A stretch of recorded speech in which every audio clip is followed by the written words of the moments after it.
हिमालय की कहानी बहुत समय पहले की बात है, जब पृथ्वी पर केवल मैदान ही थे।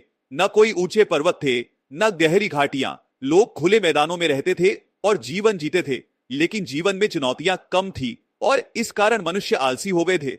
देवताओं ने देखा कि मनुष्य अपने कर्तव्यों को भूल रहे हैं और उन्हें प्रेरित करने के लिए कुछ करने की आवश्यकता है।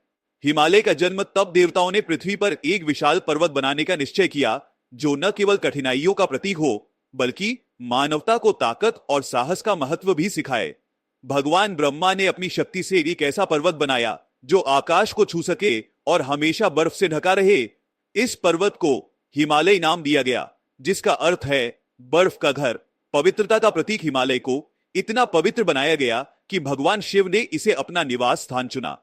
कैलाश पर्वत पर वे ध्यान में लीन रहते और संसार की देखभाल करते। गंगा नदी, जो स्वर्ग में बहा करती थी, को भी हिमालय से ही बहने का वरदान दिया गया। मान्यता है कि गंगा हिमालय की चोटियों से उतरकर मानवता को जीवन प्रदान करती है। परीक्षा की भूमि हिमालय केवल सुंदरता का नहीं, बल्कि परीक्षा का भी स्थान है। प्राचीन काल में कई ऋषि मुनि हिमालय में तपस्या करने गए। उन्होंने कठोर सर्दी और बर्फीले तूफानों का सामना किया, लेकिन हिमालय ने उन्हें धैर्य और ज्ञान प्रदान किया।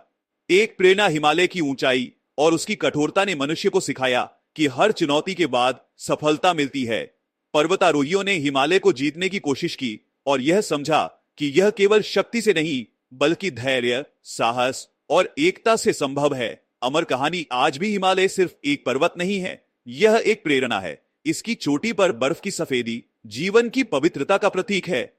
इसकी नदियां हमें जीवन का महत्व सिखाती हैं और इसकी ऊंचाई हमें याद दिलाती है कि कोई भी मंजिल इतनी ऊंची नहीं जिसे मेहनत और विश्वास से पाया न जा सके। इस तरह हिमालय केवल प्रकृति की कृति नहीं है, यह मानवता के साहस, तपस्या और प्रेरणा की कहानी है।